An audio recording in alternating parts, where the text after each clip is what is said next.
नमस्कार मंडळी, नवीन एका इंटरेस्टिंग व्हिडिओमध्ये सर्वांचं मनापासून स्वागत आहे। मित्र, महाराष्ट्रातील दिव्यांग बांधवांसाठी ही व्हिडिओ अतिशय महत्त्वाची आहे।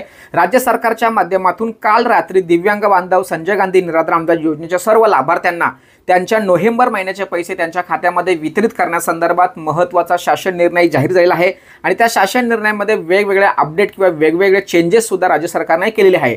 परंतु मित्रांनो, राज्य सरकारच्या माध्यमातून जे दिव्यांग बांधवांना 1000 रुपयाचं वाढीव अनुदान केले गेलं आहे, म्हणजे लाभार्थ्यांना 2500 रुपये त्यांच्या खात्यामध्ये वितरित होणार आहे। या संदर्भात मागच्या महिन्यामध्ये काही लाभार्थ्यांना 1500 रुपये मिळाले, काही लाभार्थ्यांना 2500 रुपये मिळाले, अनेक लाभार्थ्यांचे 1000 रुपये बाकी आहेत। म्हणजे ज्या लोकांना फक्त 1500 रुपये जमा झालेले आहेत, अशा सर्व पेंडिंग 1000 रुपयाच्या लाभार्थ्यांना त्यांचा पगार 2500 रुपये मिळावा यासाठी तहसील कार्यालयामध्ये आधार कार्ड, UDID कार्ड आणि रेशन कार्ड, बँक पासबुक जे काय असतील ते प्रत्येक तहसील कार्यालयामध्ये वेगवेगळे कागद घेतात, पण आधार कार्ड आणि UDID कार्ड हे प्रमाणपत्र मात्र मॅन्डेटरी आहेत।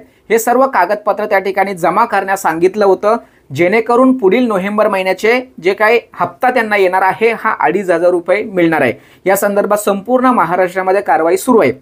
या संदर्भात सामाजिक न्याय विशेष विभागाच्या माध्यमातून, शासनाच्या माध्यमातून संबंधित तहसीलदार असेल किंवा जिल्हाधिकारी कार्यालय असेल, तेथील जे कर्मचारी अधिकारी आहेत त्यांच्या व्हिडिओ कॉन्फरन्सद्वारे त्यांना सूचना केल्या होत्या। काही अंशी परिपत्रक काढलेले आहेत, काही अंशी तहसील कार्यालयाच्या माध्यमातून शिबिरं सुद्धा घेण्यात आलेली आहेत। मात्र एक अतिशय धक्कादायक आणि वाईट बातमी म्हणता येईल।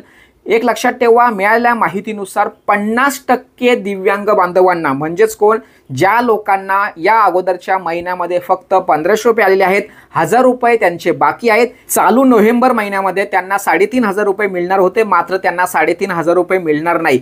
तब्बल 50%। बघा, महत्त्वाची बातमी, महत्त्वाची अपडेट जाणून घ्या। 50% लाभार्थ्यांची अद्याप KYC झालेली नाही, लक्षात ठेवा। मग तुम्ही कागदपत्र देवो किंवा नाही देवो, त्या लाभार्थ्यांचं या ठिकाणी पूर्णपणे KYCचं काम पेंडिंग आहे। आतापर्यंत तुम्ही संजय गांधी निराधार अनुदान योजनेच्या माध्यमातून 1500 रुपयाचा लाभ घेत होता, दिव्यांग असून सुद्धा तुम्हाला फक्त 1500 रुपये आलेले आहेत, त्यामुळे तुम्हाला KYC करण्यास सांगितली होती, तुम्ही कागदपत्र जमा केले होते। मात्र तहसील कार्यालयाच्या माध्यमातून अनेक लाभार्थ्यांची माहिती संपूर्ण अपडेट झालेली नाहीत। त्याचबरोबर अनेक लाभार्थ्यांच्या UDID कार्डमध्ये, डिसेबल सर्टिफिकेटमध्ये अनेक त्रुटी आढळून आलेल्या आहेत। खूप त्यांच्यामध्ये ग्रॅमॅटिकल स्पेलिंग मिस्टेक असल्या कारणामुळे त्यामुळे त्यांचं KYC पूर्ण होत नाहीत। आता माझ्या निराधार बांधवांनी काय केलंय, दिव्यांग बांधवांनी काय केलंय, कागदपत्र मागितले होते म्हणून कागदपत्र जमा केले, मात्र त्यांची KYC झाले आहे किंवा नाही हेच माहीत नाही। लक्षात ठेवा, जे काही पोर्टल आहे राज्य सरकारच्या, त्या राज्य सरकारच्या पोर्टलवरती सुद्धा अपडेट चेक करता येत नाही की बाबा मी संजय गांधीमध्ये होतो, आता दिव्यांगासाठी कागदपत्र दिले आहेत, माझा माहिती अपडेट झाली आहे की नाही, हे काहीच चेक करता येत नाहीत।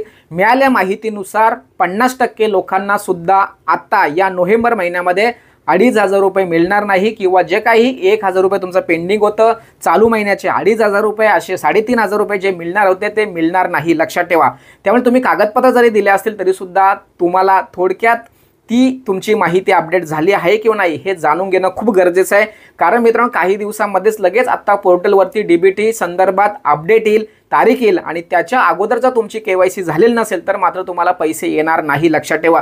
अनेक दिव्यांगांच्या माध्यमातून प्रश्न विचारतो की सर आम्हाला पैशांची खूप गरज आहे, खूप गरज आहे। खरंच या व्हिडिओच्या माध्यमातून शासनाला विनंती असणार आहे की गव्हर्नमेंट सर्वंट किंवा शासकीय नोकरदाराचा जर पगार 1 महिना जरी थांबला तरी त्याला किती अडचणी निर्माण होतात, त्याच पद्धतीने माझ्या दिव्यांग बांधवांच्या सुद्धा जर तुम्ही असं अनुदान लांब करत असाल तर खूप चुकीची गोष्ट आहे। त्यांना हे 2500 रुपये, त्यांना हे 1500 रुपये खूप महत्त्वाचे आहेत। कृपा करून त्यांच्या बाकीच्या जे नियम अटी आहेत त्या बाजूला ठेवून UDID कार्ड आणि आधार कार्ड हे एकमेकांना लिंक असेल तरी सुद्धा तुम्ही त्यांना पैसे द्यायला पाहिजे होते, आणि द्या असं या व्हिडिओच्या माध्यमातून विनंती करतोय।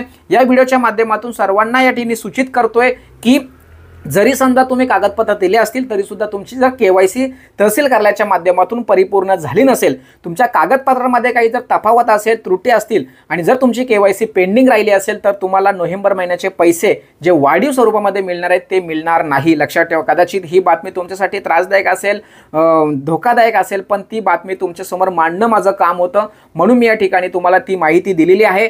त्यामुळे तुम्ही त्यावरती कशा पद्धतीने विचार करायला पाहिजे, त्यावरती काय कृती केली पाहिजे याचा प्रत्येकाने विचार केला पाहिजे। तुमची KYC परिपूर्ण कशा पद्धतीने होईल यासाठी प्रयत्न केले पाहिजे। आणि भेटूया पुढील व्हिडिओसह, तोपर्यंत धन्यवाद। जय हिंद, जय महाराष्ट्र।